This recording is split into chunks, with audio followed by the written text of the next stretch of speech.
Hi, this is John Reed of johnerp.com.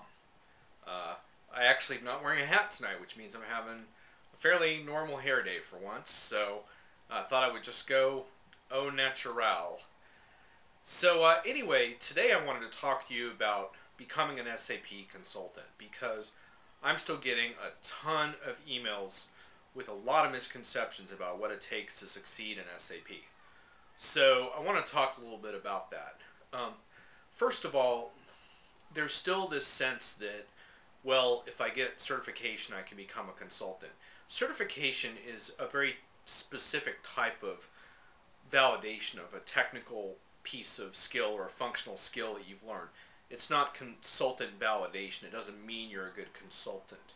And one of the big changes in the SAP market in the last 10 years is that the steps from being really new to SAP to being a full-fledged consultant have become more elaborate. What that means is just harder to just jump in and be a consultant than it used to be.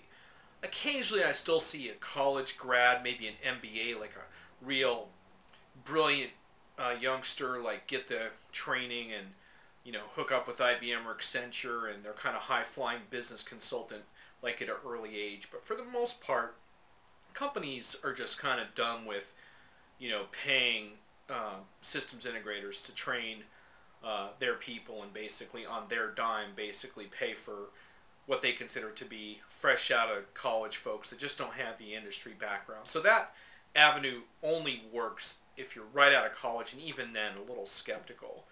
So to think about being a consultant, here's one of the big pieces, which is the notion of having implementation experience, life cycle experience, configuration experience.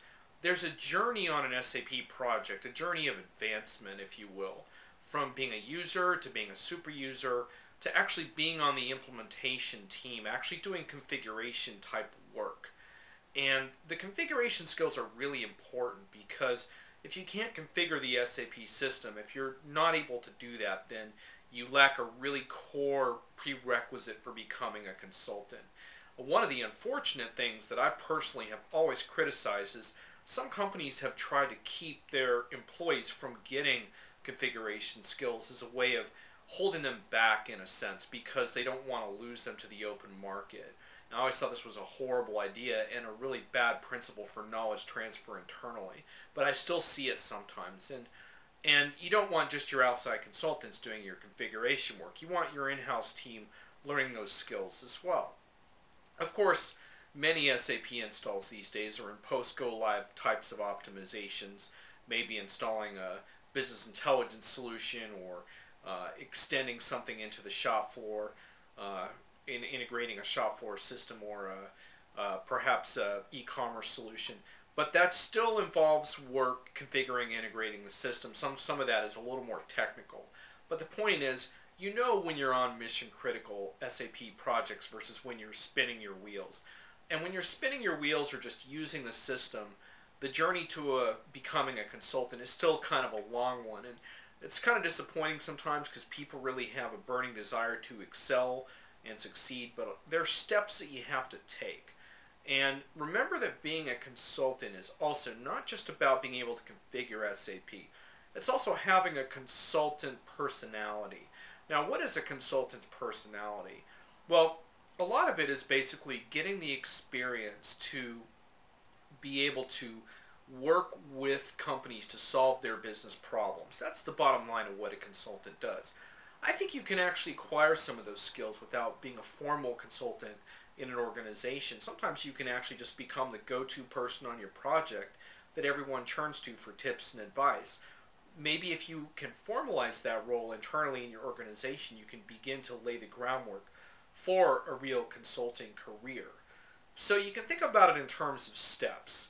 Instead of becoming an SAP consultant, which is very hard to do right away, start in a user type of role, or if you're a developer, start in a development role, but now you're in an SAP shop. You want to get a full-time job working at an SAP shop. Once you get on the inside, start building some credentials with your team, then you move into that more team lead, supervisor, super user type of role. You're getting a little more heavy experience. Maybe you're the help desk lead. Maybe you're the support lead. You're basically becoming a liaison maybe with SAP. You're someone that everyone goes to for help. Over time, you're really in on the implementation. From there, you might actually be able to make a jump to consulting. And yes, it's possible certification might help at that point. I know that SAP is certainly wanting its partners to certify more and more consultants. So if you do have the hands-on skills and you have the certification, that could really be an asset at that point. But remember, just having the certification isn't going to allow you to take any of those shortcuts through that process. Now, one thing I really got to say about this is there's nothing wrong with going for broke.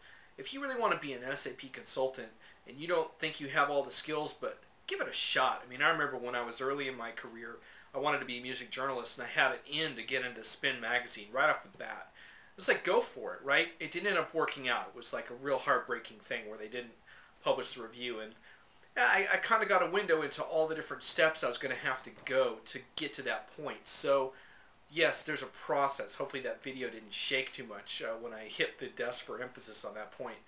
But yeah, go for broke at first if you want. But if you get the no, thank you, the rejection, please don't get discouraged. Just remember that you need to go at it with a plan. It's not an easy market right now. It's not a forgiving marketplace. But if you have an ambition to succeed and you read a lot of my stuff, I think you'll get a lot of good information on how to move forward with your SAP career. And yes, configuration skills are a key part of it. Understanding business processes, that's important. Understanding industries, all the different things you can do to be more of a real business problem solver and less of simply a user. That's what's going to get you going in your SAP career. This is John Reed of JohnnyERP.com.